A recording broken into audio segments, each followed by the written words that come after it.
So we're here today with the lovely comedian Vikki Stone, and we're going to be talking about her life, her career, and of course her about to be very public love obsession with a man we all know very well, we've all grown up with, aka Silver Fox, Mr. Phillip Schofield. Hello, Vikki. Hi, hello. So when did you realise you were obsessed with the Silver Fox? Well, I think it's quite long standing. I was, Philip's one of the first people I can remember watching on telly as a kid. Him and Emma Forbes, Sarah Green. No, I have no problems with those ladies. They are very reputable broadcasters. Well, not anymore. Anyway. No, it's taking everyone's long... careers down with your own. Right there. We can edit anything, bitch. It's fine. I am really nice to everybody. No, I really am. No, I have quite of a thing for Phillip Schofield, and I'm very pleased to see that he's very much on our screens a lot of the time. It's good. It is good. Now you are described as a, quote, multi-talented comedian, actress, singer and musician. Did I write that? I probably did. Did you write that? No, somebody else hasn't written that about me. What aspect of that do you enjoy the most, do you think? What was that list again? No, no, it's fine. I enjoy it all. I mean, I trained as a musician. I went to music school as a child. So I had no real friends, but I played the flute really well. As so many others before me. No, so I sort of started life as a classical musician and then went to the Royal Academy of Music doing sort of singing and piano and stuff. And so when I write songs, the music is first. And I quite like that because a lot of musical comedy, the comedy, the writing, it comes first. But I kind of like to write good tunes, which I think would stand alone if they weren't funny, if they were proper songs. Yeah, that's what I like. Yeah. So with this song, with the lyrics, how did you come up with the lyrics? Did that flow quite easily? Well, I knew that I wanted it to be a song about Phillip Schofield. Yeah. And then I wrote the tune, and then the lyrics come, and then the tune changes to fit whatever scan we've got. But phrases just came so easily. One's like, you can wear me like a glove puppet. Why don't you massage me from within? That kind of stuff just writes itself. You just all you have to do is think about the things that you think of first when you think of Phillip Schofield, and it is. Fisting a puppet. Not him. I mean, he had a puppeteer. He's not that talented. No. Can't. I'm just digging a massive hole. Yes. Yeah. So tell us a bit about this video. We, Delith and I worked on the video as well, and we had a lot of fun doing it, and it was great working with you. You had a lot of good ideas. You've done music videos before. Yeah. How does this one fare up to your other experiences? Well, they're always a bit silly. But when I gave you the script and I wrote the cast list was Vikki Stone, Phillip Schofield, blow up Phillip Schofield. I felt that the blow up Phillip Schofield needed to be included. He was as much as a character as I was in this. But yeah, this was a really fun thing to work on. And yeah, it's just I like making music videos. I think that so many of them, like straight music videos, are so serious that I really like sort of taking that and making it into something funny. And it's quite easy, all you need is a crap load of dry ice and a fan, as you'll see. And there it is.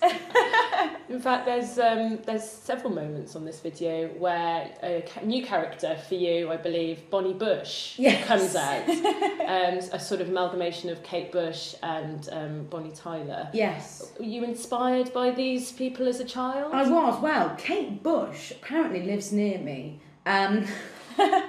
So I keep trying to sort of walk my dog in next to houses where I think Kate Bush might live. I'm starting to sound like an actual stalker. What does a Kate Bush house look like?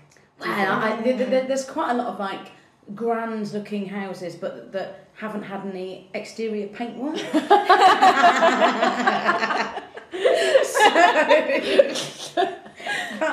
that is what I imagine. That's where I imagine Kate Bush lives, you see. And so I just hang around outside them with my puppy. It's a real puppy, that's not a euphemism. Hanging around outside Kate Bush's unpainted house with my puppy. In the hope that I might bump into her. But I was inspired as a child by Kate Bush and Bonnie Tyler in particular as well. Really big fan of Bonnie Tyler. I can't listen to too much Bonnie Tyler when I'm composing. Mainly because I'll sit at the piano. I did this the other day. I sat at the piano and I wrote something. And I thought, that is great. And then I thought, no, that's a Bonnie Tyler song. That's why that's good, because she has a lot of these kind of like riffs that go round, and you think that you've come up with it, and you go, no. Yeah. We worship her. She wrote that. Well, most of the time it's Meatloaf, but they're one and the same. Yeah. Who are your comedic influences, do you think? Bonnie Tyler. No. Bonnie Tyler. Meatloaf. Bette Midler. Massive fan of Bette Midler. I love Bette Midler. Oh, have you seen that film Ruthless People? No. That's with her and Danny DeVito, and she gets kidnapped and she loses loads of weight. I know it doesn't sound like a great film, but it's really good. She basically gets chained to a bed. It's not in any way sexual, but she gets chained to a bed, and the chains are loose enough that she can do sit-ups. And she loses weight. It's a really good film. And Ruthless People. That's really stayed with me. So that's a massive influence. That and Beaches. Now I know Beaches isn't necessarily a comedy, and a mate does die, but she's quite funny in it though. She is quite funny in it, and also very, very serious when the time comes, and I can do that. She's like not in this video, but I can do that. If anyone's a casting director listening to this. She's like Cher, isn't she? She can sort of do a bit of everything.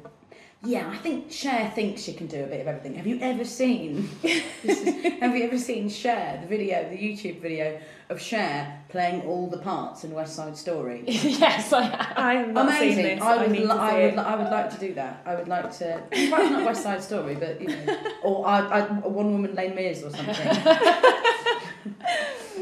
Cher does do Butch very well. Can you cross the gender divide? Yeah, definitely. Easy. So going back to your video, have you had any feedback from Phillip yet about our day out at ITV Studios? I haven't had any feedback from Phillip. I did thank him on Twitter, but we shall see what he thinks when he sees it. I imagine he'll watch it. He was, of course, involved in the video. Yes, he was, of course. He was involved in the video. We got some fantastic footage of Phil. He was. I'm very, very pleased to know that he's got a really good sense of humour, even though he doesn't actually know what's in the video yet. So we shall see if he has a good sense of humour or not. I hope so. I'm sure that he'll love it.